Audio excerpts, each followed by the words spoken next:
রজবের 27 তারিখটি নবী করিম সাল্লাল্লাহু আলাইহি ওয়াসাল্লামের মেরাজের রাত। এই রাতেই তার মেরাজ ঘটেছে এমনটি নিশ্চিত করে বলার মতো কোনো সুযোগ আদৌ, কিন্তু আমরা এটাকে নিশ্চিতভাবে মেরাজের রাত হিসাবে জানি। শবে মেরাজের আমল বলতে কোনো কিছু আছে কিনা, এটা একটা বড় প্রশ্ন। শবে মেরাজ উপলক্ষে সারা রাত জেগে ইবাদত করা এবং শবে মেরাজ উপলক্ষে 26তম দিন পার হয়ে 27তম রাত যখন শুরু হয় তখন সাহরি খেয়ে 27 রজবে রোজা রাখা, এটা আমাদের সমাজে বহুল প্রচলিত। নবী সাল্লাল্লাহু আলাইহি ওয়াসাল্লামের মেরাজ হয়েছে হিজরতের আগে। এরপর নবী সাল্লাল্লাহু আলাইহি ওয়াসাল্লাম প্রায় 11 বছর বেঁচে ছিলেন।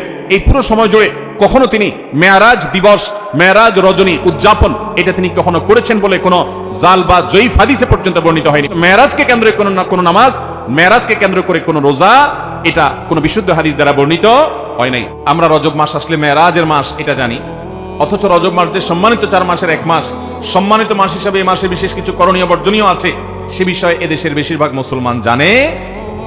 মুহতারাম হাজিরিন, এখন প্রশ্ন হলো যে এই মাসে কি আদৌ মেরাজ হয়েছে কিনা। এ বিষয়ে ঐতিহাসিক এবং হাদিস বিশারদ, হাদিস বিশ্লেষক ওলামা একরামের প্রায় 16টির মতো মত আছে। কতটি মত আছে? 16টি মত। অনেক ইমাম বলেছেন নবী করিম সাল্লাল্লাহু আলাইহি ওয়াসাল্লামের মেরাজ হয়েছে রজব মাসে। এর মধ্যে নির্দিষ্ট করে 27 রজব এই রাতে, 27তম রাত রজব মাসের এই রাতে মেরাজ হওয়ার কথা বলেছেন ইমাম আব্দুল গনি আল মাকদিসি রাহিমাহুল্লাহ সহ আরো কয়েকজন হাতে গোনা ইমামগণ। আর এর বাইরে অনেক বড় বড় ইমাম, অনেক বড় বড় মুহাদ্দিস এবং ইতিহাসবিদগণ তাদের মত অনুযায়ী নবী সাল্লাল্লাহু আলাইহি ওয়াসাল্লামের মেরাজ হয়েছে অনেকের মতে রমজান মাসে, অনেকের মতে রবিউল আউয়াল মাসে, অনেকের মতে শাওয়াল মাসে। এক একজন এক এক মত দিয়েছেন এবং সেটি নবী সাল্লাল্লাহু আলাইহি ওয়াসাল্লামের হিজরতের 1 বছর আগে হয়েছে, এই মতটি বেশিরভাগ মুহাদ্দিস এবং ওলামাদের মত। আবার অনেকে হিজরতের 4-5 বছর আগে হওয়ার মত দিয়েছেন। সর্বসাকল্যে প্রায় 16টি মত আছে এই মেরাজ ঠিক কবে হয়েছে সে বিষয়টি নিয়ে। তাহলে এখান থেকে বোঝা গেল রজবের 27 তারিখটি নবী করিম সাল্লাল্লাহু আলাইহি ওয়াসাল্লামের মেরাজের রাত। এই রাতেই তার মেরাজ ঘটেছে এমনটি নিশ্চিত করে বলার মতো কোনো সুযোগ আদৌ, কিন্তু আমরা এটাকে নিশ্চিতভাবে মেরাজের রাত হিসাবে জানি। আমরা বলিষ্ঠভাবে এটাকে চূড়ান্তভাবে মেরাজের রাত হিসাবে আমরা জানি, অথচ এটা অন্য 10টি মতের মতো একটি মত। বরং বেশিরভাগ ইতিহাসবিদদের মত, বেশিরভাগ ফুকাহা একরাম, ওলামা একরাম, মুহাদ্দিসিন একরামের মত হলো নবী সাল্লাল্লাহু আলাইহি ওয়াসাল্লামের মেরাজ রবিউল আউয়ালে হয়েছে। যাই হোক, এটা একটা ঐতিহাসিক বিষয়। তার মেরাজ হয়েছে এটা সত্য, কোন মাসে হয়েছে, কোন তারিখে হয়েছে সেটা নিয়ে ইতিহাসবিদদের মধ্যে মত পার্থক্য আছে। রজব মাস যে মাসটা শুরু হয়েছে, এই মাসে মেরাজের ঘটনা সংঘটিত হোক বা অন্য মাসে সংঘটিত হোক, ইতিহাস যেটাই থাকুক, ঘটিত হয়েছে এটাই সংঘটিত হয়েছে, এটি বড় কথা। তারপরও এই মাসের বিশেষ করণীয় আছে। বেশিরভাগ মুসলমানরা আমরা জানি না এই মাসটা সম্মানিত 4 মাসের একটি মাস।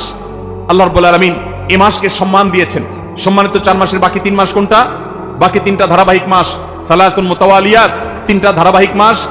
তার প্রথমটি হলো শাওয়াল, এরপরটা হলো জিলকদ, প্রথমটি হলো জিলকদ, এরপরটা হলো জিলহজ, এরপরটা হলো মুহররম। জিলকদ, জিলহজ, মুহররম 3টা ধারাবাহিক মাস। আর রজব ও মুদর আল্লাযী বাইনা জুমাদা ওয়া শাবান, আর রজব মাস যেটা এখন আমরা পার করছি, বাংলাদেশের বেশিরভাগ মুসলমানরা রজব মাস 2, 4, 5 দিন, 10 দিন, 20 দিন, এমনকি গোটা মাস শেষ হয়ে যায়, জানেও না যে আগের মাস জুমাদা সানিয়া মাসের সাথে এই মাসের একটা পার্থক্য আছে। আগের মাসটা সাধারণ জেনারেল মাস, কিন্তু এটা সম্মানিত মাস। কোরআন যাকে বিশেষ মর্যাদাপূর্ণ মাস ঘোষণা করে দিয়েছে। আমরা অনেকে জানিও না রজব মাস কখন আসে, কখন যায়, এই মাসের কি মর্যাদা আছে আমরা জানি না। আল্লাহ তাআলা কোরআনে কারীমে সূরা তাওবায় বলেছেন, এই মাস যখন শুরু হয় ফালা তাজলিমু ফিহিন্না আনফুসাকুম, অন্য সময় পাপাচার্য করা যাবেই না। সম্মানিত মাসের সম্মান রক্ষার্থে যে কোনো পাপ, অপরাধের কাজ, গুনাহের কাজ থেকে বাঁচার জন্য একটু বিশেষভাবে চেষ্টা করতে হবে।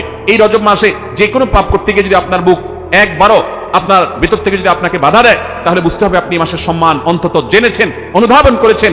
এই ধারণাই আমাদের সমাজ থেকে বিলুপ্ত হয়ে গেছে। আল্লাহ তাআলা আমাদেরকে সম্মানিত মাসের সম্মান রক্ষা করার তৌফিক দান করুন। ভাইরা আমার, এর বাইরে সম্মানিত মাসে যুদ্ধ বিগ্রহ করাকে আল্লাহ তাআলা নিষেধ করে দিয়েছেন। আমরা ঝগড়াঝাটি থেকে বেঁচে থাকার চেষ্টা করব। এই ছাড়া এই মাসে অন্যান্য রুটিন যে 5 ওয়াক্ত নামাজ ইত্যাদি আছে, অন্য সময়ের চাইতে এই মাসের বিশেষ গুরুত্বের সাথে করবো। এর বাইরে শবে মেরাজের আমল বলতে কোনো কিছু আছে কিনা, এটা একটা বড় প্রশ্ন। আমরা যখনই রজব মাস শুরু হয় তখনই আমরা জিজ্ঞাসা করতে থাকি আলেমদের কাছ থেকে যে শবে মেরাজের নামাজ কিভাবে পড়বো, এই শবে মেরাজের আমলটা কি। শবে মেরাজ উপলক্ষে সারা রাত জেগে ইবাদত করা এবং শবে মেরাজ উপলক্ষে 26তম দিন পার হয়ে 27তম রাত যখন শুরু হয় তখন সাহরি খেয়ে 27 রজবে রোজা রাখা, এটা আমাদের সমাজে বহুল প্রচলিত।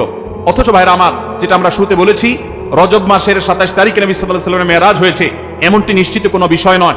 নবীজির মেরাজ হয়েছে সেটা মহাসত্য, সেটা চরম সত্য। সেটা কি রজবে হয়েছে, না জুমাদাল, নাকি সেটা রবিউল আউয়ালে হয়েছে, নাকি রমাদানে হয়েছে, নাকি শাওয়ালে হয়েছে? 15-16টি মত আছে ইতিহাসবিদদের। যদি ধরেও নেই আমরা রজবের এই 27 তারিখে হয়েছে, যেমন কোন কোন ইমামগণ বলেছেন, সে আলোকে যদি আমরা ধরেও নেই, তারপর আমরা বলবো নবী সাল্লাল্লাহু আলাইহি সাল্লামের মেরাজ হয়েছে হিজরতের আগে। এরপর নবী সাল্লাল্লাহু আলাইহি সাল্লাম প্রায় 11 বছর বেঁচে ছিলেন।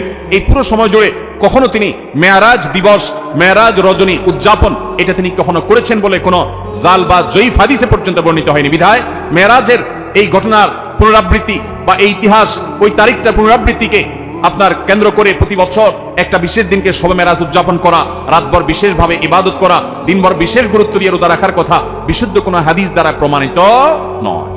আমরা শুধুমাত্র মেরাজের বিষয় থেকে শিক্ষা গ্রহণ করব, মেরাজ থেকে আনিত নামাজটা আমরা আদায় করব। এর বাইরে এই তারিখকে কেন্দ্র করে রাতভর ইবাদত আপনি অন্য সময় করতে চাইলে এই মাসেও করেন, এই রাতেও করেন, অন্য সময় নফল নামাজ পড়েন, আপনি এদিনে নফল নামাজ পড়ার নিষেধ নাই। কিন্তু মেরাজকে কেন্দ্র করে কোনো নামাজ, মেরাজকে কেন্দ্র করে কোনো রোজা, এটা কোনো বিশুদ্ধ হাদিস দ্বারা বর্ণিত হয় নাই। অনেকে এই রজব মাসে বিশেষ উমরা করেন, যেটাকে উমরায়ে রজবিয়া বলে। এটা বিশেষ ফজিলতের কথা মানুষ নিজেরা অনেকে বানিয়ে নিয়েছে, অথচ এটিও কোনো বিশুদ্ধ হাদিস দ্বারা বর্ণিত হয়নি। অনেকে 27 রজবে সালাতুর রাগায়েব নামে বিশেষ প্রক্রিয়া, বিশেষ নামাজ পড়ে, এটাও কোনো হাদিস দ্বারা বর্ণিত হয় নাই। আল্লাহ কোরআনে বলেছেন, মা আতাকুমুর রাসূলু ফাখুযু ওয়া মা নাহাকুম আনহু ফান্তাহু। তোমাদেরকে রাসূল যা দিয়েছেন সেটা আঁকড়ে ধরো, যা নিষেধ করছেন সেটা থেকে তোমরা বেঁচে থাকো। মন গড়া কোনো আমল করলে সওয়াব তো হবেই না, উল্টা বরং গুনাহ হবে। আমাদের সমাজে অনেক মানুষ আছেন যারা আজকাল এই সমস্ত কথা শুনলে বলেন যে এটা নাই সেটা নাই, কিছু লোক বাইরে হয়েছে, এটা নাই সেটা নাই শুধু বলে। ভাইরা বাবারা আমার, কোরআন এবং হাদিসে যদি থাকে আপনি 100 বার আমল করেন, আপনি একটু দেখেন, একটু যাচাই করেন, একটু চেক করেন। কোরআন হাদিস অনুবাদ হয়ে গেছে, কোনো বই পুস্তক নয়, হয় কোরআনে, আল্লাহর নবী করিম সাল্লাল্লাহু আলাইহি ওয়াসাল্লামের কোনো হাদিসে। ইসলাম ফাউন্ডেশন প্রায় সবগুলো বই অনুবাদ করেছে, বড় বড় প্রসিদ্ধ হাদিস গ্রন্থগুলো।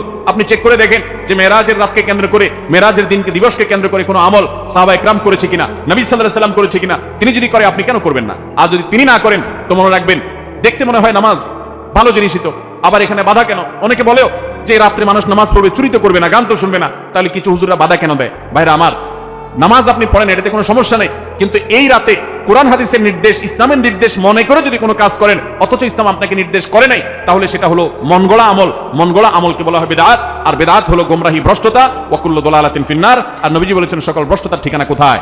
জাহান্নাম। আমরা যখন খেতে চাষ করি, চাষ করলে শুধুমাত্র যখন আপনি ধানের গাছ লাগান, শুধু ধান গাছ হয় না সাথে আগাছাও হয়? আগাছা দেখতে ধানের মতো না?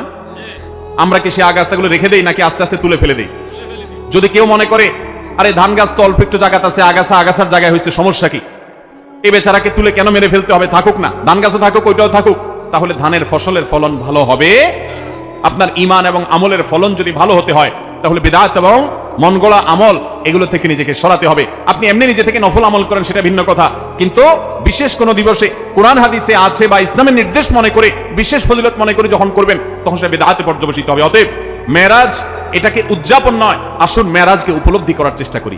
মেরাজকে ঘটা করে পালন করা নয়, বরং মেরাজের শিক্ষাগুলো দিয়ে আমাদের জীবনকে আমরা সাজাবার চেষ্টা করি। চেষ্টা করবো তো ইনশাআল্লাহ।